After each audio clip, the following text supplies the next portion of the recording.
Assalamualaikum warahmatullahi wabarakatuh. Perkenalkan, nama saya Fajar Fajarudin dengan NPM 19352235567. Program Studi Ilmu Administrasi Negara, Fakultas Ilmu Sosial dan Ilmu Politik Universitas 11 April Sumedang. Ya, langsung saja di sini saya akan membahas materi yaitu tentang faktor-faktor yang mempengaruhi sistem dalam ekologi administrasi negara. Menurut Fredwirix, ada 5 hal yang mempengaruhi cara kerja sistem dalam ekologi administrasi negara. 1. Keadaan penduduk. Penduduk merupakan sekelompok orang yang menempati suatu wilayah dalam waktu tertentu. Jumlah penduduk tersebut akan berubah dari waktu ke waktu karena beberapa faktor sebagai berikut. 1. Fertilitasi kelahiran. Fertilitasi kelahiran menunjukkan angka kelahiran yang sesungguhnya. Kelahiran hidup adalah kelahiran bayi tanpa memperhitungkan lamanya dalam kandungan, dan bayi menunjukkan tanda-tanda kelahiran. Faktor-faktor penunjang tingkat kelahiran adalah sebagai berikut. 1. Pernikahan dini. 2. Besarnya kematian bayi karena banyaknya bayi yang meninggal mendorong orang tua memiliki anak banyak. Yang ketiga, adanya penilaian yang tinggi terhadap anak karena penerus keturunan. Keempat, tumpuan pada hari tua. Lalu faktor-faktor penghambat tingkat kelahiran, yaitu ada kesadaran mengenai pentingnya hal-hal berikut. 1. Program keluarga berencana. 2. Undang-undang perkawinan menerapkan batas minimal usia untuk menikah bagi wanita 17 tahun dan laki-laki 20 tahun. Yang ketiga, penundaan pernikahan dengan alasan sekolah, belum bekerja. Para remaja mampu menunda usia pernikahannya. Yang keempat, peraturan tentang tunjangan anak pegawai. Pegawai negeri yang menetapkan tunjangan hanya diberikan sampai anak yang kedua. Faktor kedua yang mempengaruhi pertumbuhan penduduk adalah kematian atau mortalitas. Faktor penyebab kematian antara lain: 1. Sarana kesehatan yang belum memadai.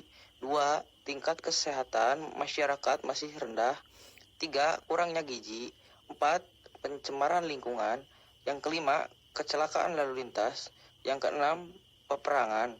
Yang ketujuh, bencana alam dan wabah penyakit. Adapun faktor pengendalian kematian penghambat antara lain: meningkatnya fasilitas kesehatan, tingginya tingkat kesehatan masyarakat, makanan yang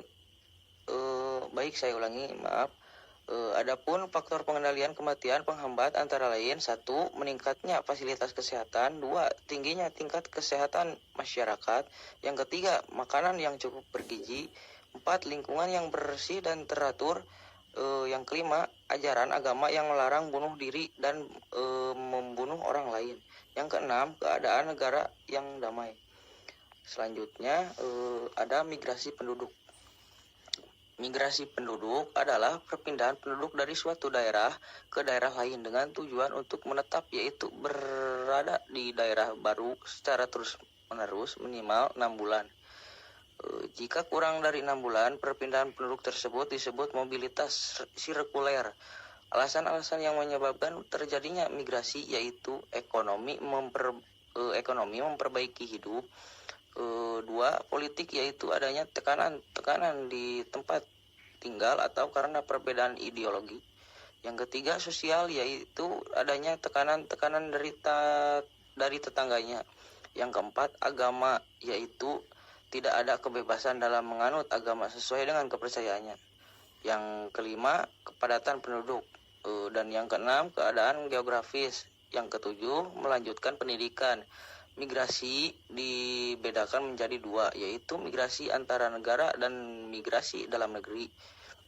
Migrasi antara negara dibedakan menjadi 3, yaitu imigrasi, yaitu masuknya penduduk dari suatu negara ke negara lain.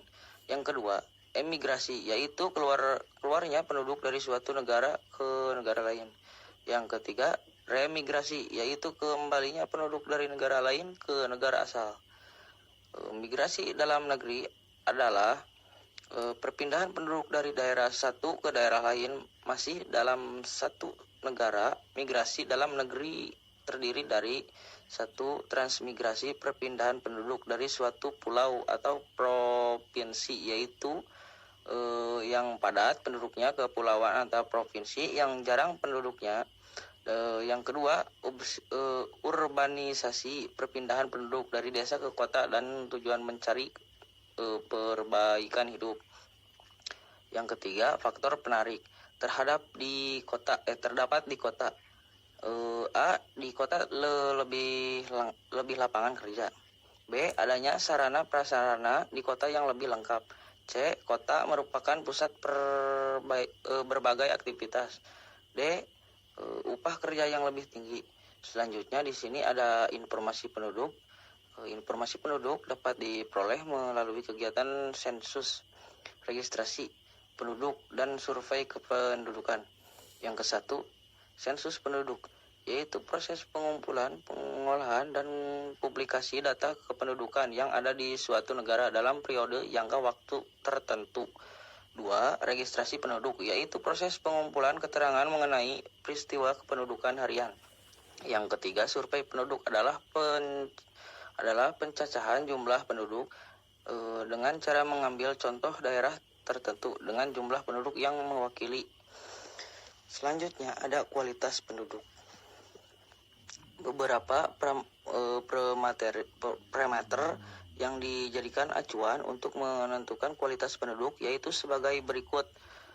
Pendidikan yang ke-1, pendidikan penggambaran kemampuan penduduk untuk menyerap dan menyesuaikan diri dengan perkembangan ilmu pengetahuan dan teknologi. Yang kedua, tingkat kesehatan yang dapat dilihat dari tingginya angka kematian dan tingginya angka harapan hidup. Yang ketiga, tingkat pendapatan. Suatu daerah dapat dilihat dari pendapatan per kapitanya. Pendapatan per kapitanya adalah penghasilan rata-rata untuk setiap penduduk dalam suatu tahun yang ada dalam suatu daerah. Semakin besar pendapatan per kapita, semakin tinggi pula kualitas penduduknya dari segi ekonomi. Yang keempat, mata pencaharian merupakan salah satu usaha penduduk dalam memenuhi kebutuhan hidupnya. 2. Struktur sosial.